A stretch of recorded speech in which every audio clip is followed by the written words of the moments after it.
Alright, for some of you reloaders that have problems reloading with a progressive Lee Loadmaster like I use, I load military ammunition with the crimp ring. And this tip goes for 3-stage crimp and 4-stage crimp military shells.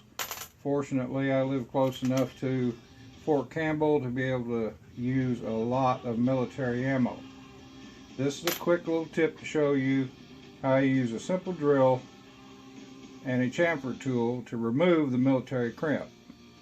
On the Lee Loadmaster, if you've got all 5 stations running, you'll notice that you will have, without doing this, your primers will crimp over and crush.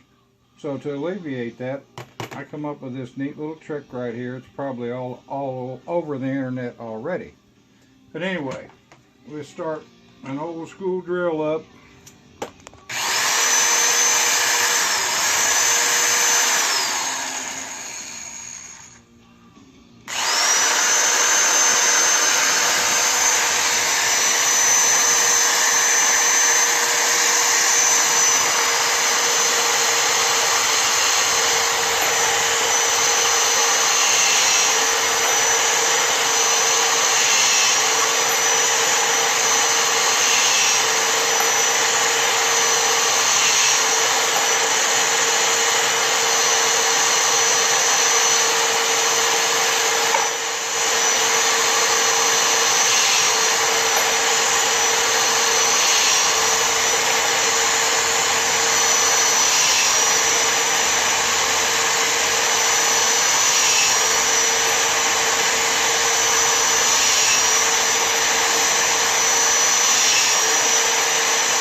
Okay, that removes the military crimp, leaves a very nice edge for your primer pocket and your primer to load in. It affects no depth of it whatsoever,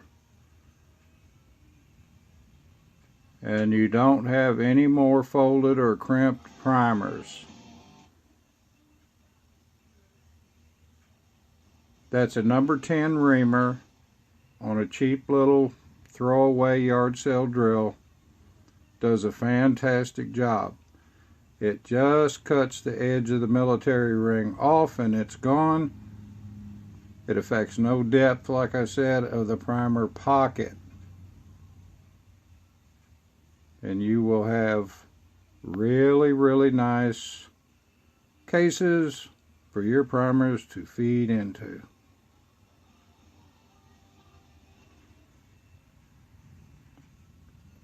Happy reloading. Hope that helps somebody.